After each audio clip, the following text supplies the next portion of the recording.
कैसे हो भाई लोग? एकदम बढ़िया। तो मेरे भाई, हम इससे पहले विद्युत धारा फिजिक्स का चैप्टर नंबर 3 विद्युत धारा 10 क्लास का हमने पढ़ लिया है। तो अब हम आगे बढ़ते हैं और पार्ट 2 यानी इस वीडियो में आपको फिर से अच्छी तरीके से हम सारे नियमों को और सारे फिजिक्स के जो इम्पोर्टेंट सब्जेक्टिव हैं, क्योंकि अभी आपके पास बहुत सारा समय है, इसीलिए आप अभी सब्जेक्टिव पे ध्यान दें। क्योंकि आपका सब्जेक्टिव बढ़िया रहेगा तो ऑब्जेक्टिव खुद ब खुद बढ़िया हो जाएगा।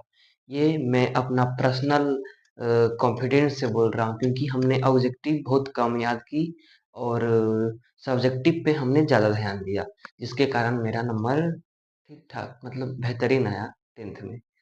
तो हम स्टार्ट करते हैं। तो पहले हम नोट्स को देख लेते हैं एक बार हम बढ़िया से, ताकि आपको कोई भी प्रकार की दिक्कत ना करे। तो ये मेरा सर का नोस्ट है, जिसे हम अच्छे से पढ़ने वाले हैं। तो हम आपको कहाँ तक पढ़ा दिए हैं? मीटर और अमीटर तक। जैसा कि आपको पता है,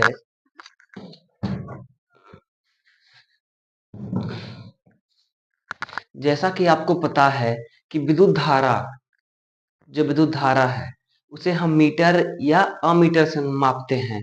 जैसे कि देखिए, ये जो बिजली का तार है, अ, बिजली का तार नहीं, आपके घर में जो मीटर लगा है, उसी के द्वारा ही तो आपसे पैसे लिए जाते हैं कि आपके इतने बिजली का बिल हुआ और इतना पैसा हमको दीजिए। तो ये मीटर और अमीटर के द्वारा ही होता है। तो मेरे भाई, विद्युत धारा यानी बिजली को तो हम मीटर से माप लेते हैं, लेकिन विभव यानी विभवांतर को हम किस चीज से मापते हैं? तो विद्युत मतलब विभव और विभवांतर को हम वोल्ट मीटर से मापते हैं, क्योंकि विद्युत विभव और विभवांतर का ऐसा एक मात्रक वोल्ट है और इसे मापने की युक्ति को हम वोल्ट मीटर कहते हैं। तो आज हम श्रेणी क्रम और समांतर क्रम में भी देखते हैं। श्रेणी क्रम और समांतर क्रम क्या है? देखिए, श्रेणी क्रम है, जैसे मैं ये हाथ है और ये हाथ है, इसमें मतलब ऐसे आपको नहीं समझाया जाएगा।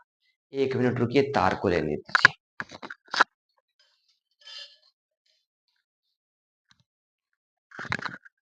ये देखिए तार है, आपको अच्छी से दिखाई दे रही होगी कि ये एक विद्युत धारा की जो तार है, चालक तार है। ओके।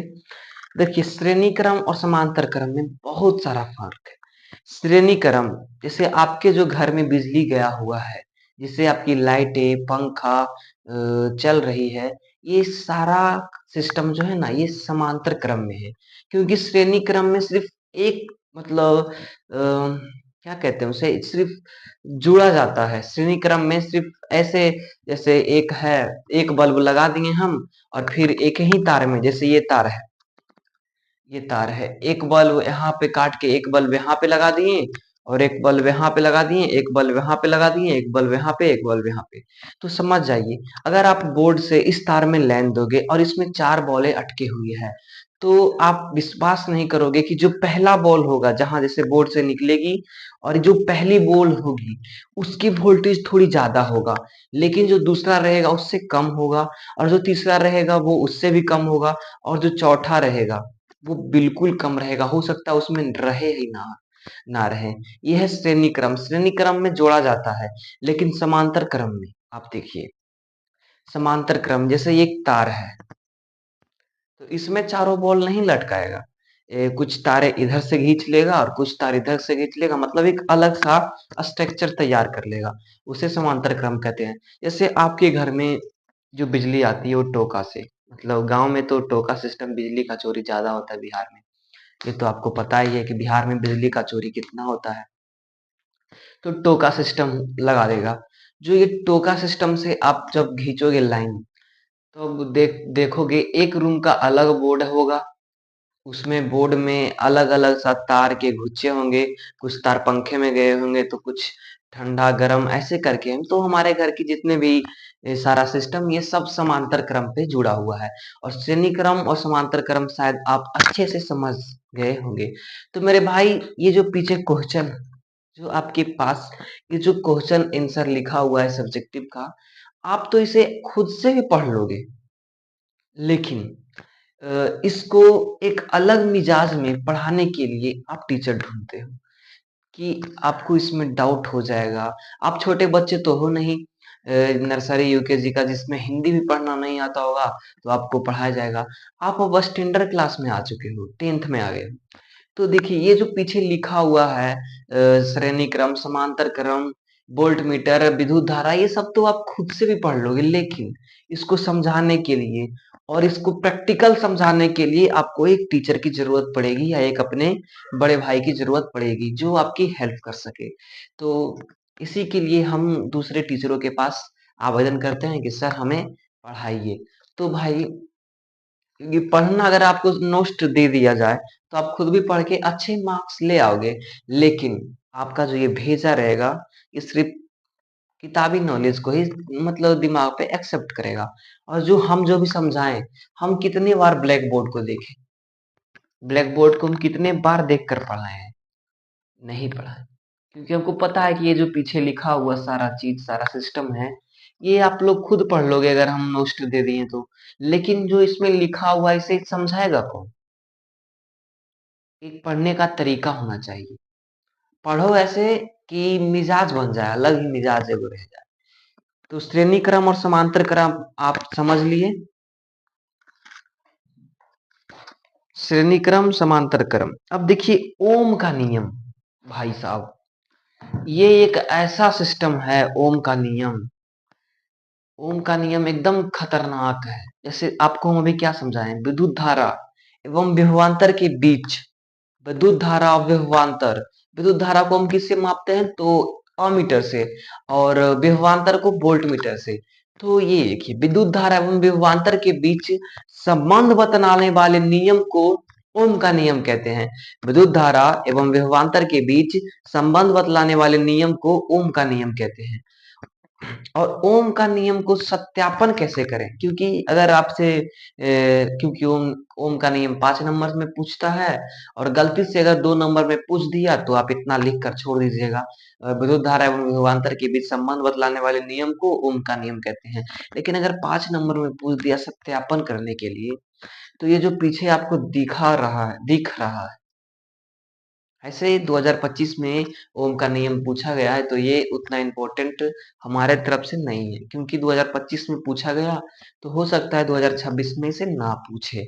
लेकिन फिर भी आप इसे याद करके रखिएगा, क्योंकि ये जो ओम का नियम है, ये जो आपको एक पिक दिख रहा होगा एक ओम का नियम, जो ये ऐसे करके लाइनें खींची हुई है, एक ऐसे ऐसे और ऐसे, ये बड़ा खतरनाक है।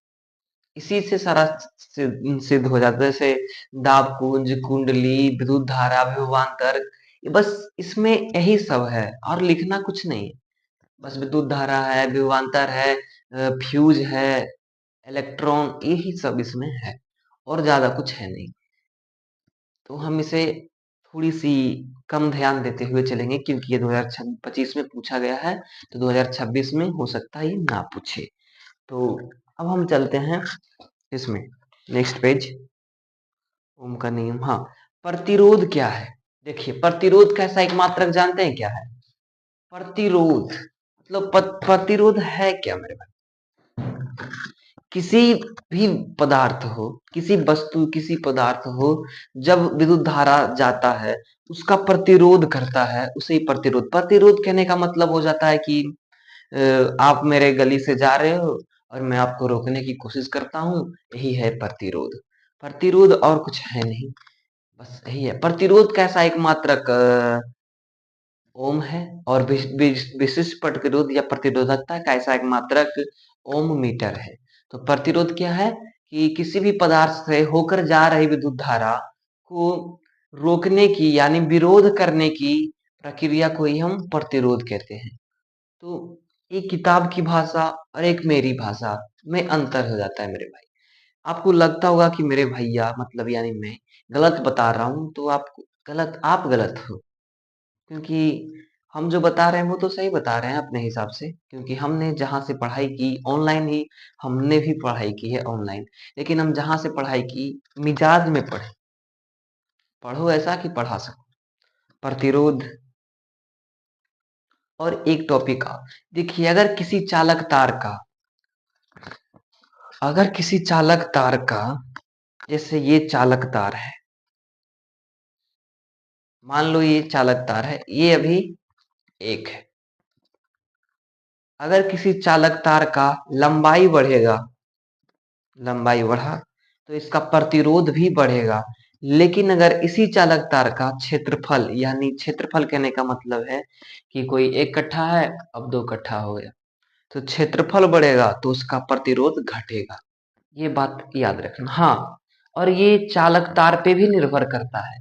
जैसे में अगर लोहा का तार हो, जैसे इसके अंदर तांबा है, इस तार के अंदर क्या है, तांबा है, लेकिन अगर इसके अंदर लोहा हो या एल्युमिनियम हो, तो जानते हो तांबा लोहे से बहुत ज्यादा यानी तेजी गति में बिजली का वाहक करता है। मतलब तांबा कम प्रतिरोधी है और लोहा उसके मुकाबले में ज्यादा प्रतिरोधी है।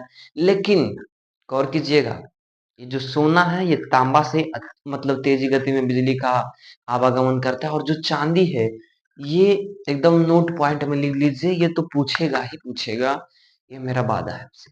क्योंकि ये 2025 में भी पूछा गया है, क्योंकि ये ऑब्जेक्टिव है तो हो सकता है दोहरा दे। सब्जेक्टिव में कंफ्यूजन होता है, जो 2025 में पूछा गया वो 26 में नहीं पूछा जाएगा, जो 26 में पूछा गया वो 27 में नहीं पूछा जाएगा, लेकिन 25 वाला 27 में पूछा जा सकता है। तो देखिए ये जो चांदी है ना, इसमें सबसे ज्यादा बिजली का गमन तेजी से इसी में होता है, चांदी में। तो मेरे भाई ये वीडियो शायद आपको अच्छा लगा हो, तो लाइक कर दीजिएगा और मेरे चैनल को सब्सक्राइब कर दीजिएगा। और टिक टिक टाइम के साथ आप मिलकर अच्छे से पढ़ाई कीजिए। जय हिंद, जय भारत।